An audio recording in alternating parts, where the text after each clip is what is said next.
আসসালামু আলাইকুম, welcome back to my channel Akhtar cooking house. প্রিয় ভাই বোনেরা, আজ আপনাদের সাথে মালয়েশিয়ান একটা রেসিপি শেয়ার করব, চিকেন ম্যাগি ফ্রাই রেসিপি। আপনারা অবশ্যই শেষ পর্যন্ত দেখবেন। টেবিলে চলে আসলাম। এখানে 2 টেবিল চামচ চিলি সস এবং 2 টেবিল চামচ টমেটো সস নিয়েছি, 1 টেবিল চামচ ওয়েস্টার্ন সস, 1 টেবিল চামচ সয়া সস। এই সসে কিন্তু লবণ রয়েছে, তো আপনারা যেমন খেতে পছন্দ করেন তেমন নিয়ে নেবেন, বেশি দেওয়া যাবে না কিন্তু। তো ভালো করে মিক্স করে নিলাম। এখানে 100 গ্রাম মতো মুরগির মাংস নিয়েছি, মাংসগুলো ভেজে নিয়েছিলাম, এখন ছোট পিস করে নিব।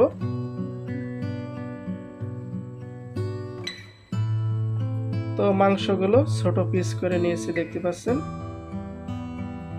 তো এখন মাংসগুলো এভাবে রেখে দিব।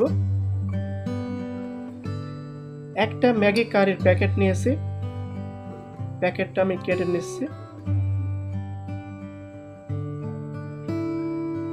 একটা বলে নিয়ে নিচ্ছি,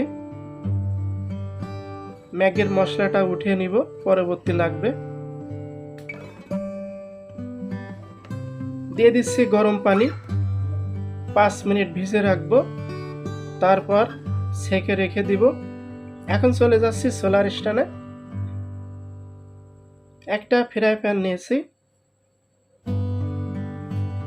দিয়ে দিচ্ছি 15 গ্রাম মতো সয়াবিন তেল। চুলার হিটটা মিডিয়াম করে নিলাম। দিয়ে দিচ্ছি 20 গ্রাম মতো পেঁয়াজ কুচি।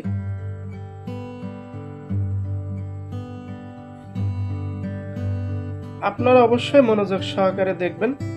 দিয়ে দিচ্ছি 10 গ্রাম মতো রসুন কুচি এবং 6 পিস মতো কাঁচামরিচ কুচি, সেগুলো দিয়ে দিলাম।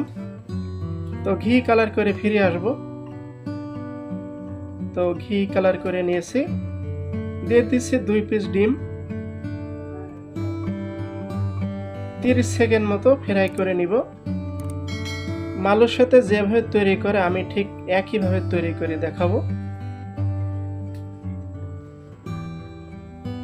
তো 30 সেকেন্ড মতো ফ্রাই করে নিলাম।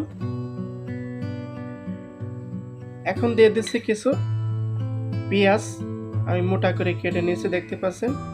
এগুলো কিন্তু বয়েল হলে খেতে খুবই সুস্বাদু হয়। দিয়ে দিচ্ছি সরিষা শাক এবং কাঁচা পাকা ক্যাপসিকাম।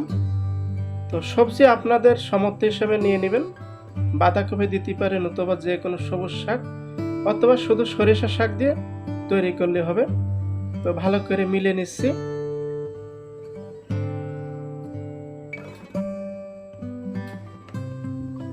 এখন দিয়ে দিচ্ছি ম্যাগির মশলাটা, পুরো মশলাটাই দিয়ে দিলাম। এখানে কিন্তু কোনো লবণ ব্যবহার করব না, যেহেতু সসের ভিতরে লবণ রয়েছে।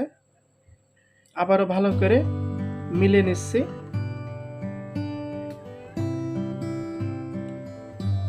এখন দিয়ে দিচ্ছি মুরগির মাংসগুলো, আবারও ভালো করে মিলে নিচ্ছি। আমার চুলার হিটটা মিডিয়াম রয়েছে। এখন সসগুলো দিয়ে দিচ্ছি। এখন 30 সেকেন্ড মতো ফ্রাই করে নিব। তো 30 সেকেন্ড মতো ফ্রাই করে নিয়েছি, দেখতে পাচ্ছেন। এখন দিয়ে দিচ্ছি ম্যাগি, আবারও 30 সেকেন্ড আমি ফ্রাই করে নিব। তো 30 সেকেন্ড মতো ফ্রাই করে নিয়েছি, আমার ম্যাগির লবণ সবকিছু ঠিকঠাক রয়েছে। তো এখন পরিবেশন করব। তো রেডি হয়ে গেল চিকেন ম্যাগি ফ্রাই রেসিপি। আপনারা বাসাতে অবশ্যই ট্রাই করবেন, ট্রাই করতে ভুলবেন না, এবং ভিডিওটি ভালো লাগলে অবশ্যই শেয়ার করবেন। আজকের মতন এখানে বিদায়। আসসালামু আলাইকুম, আল্লাহ হাফেজ।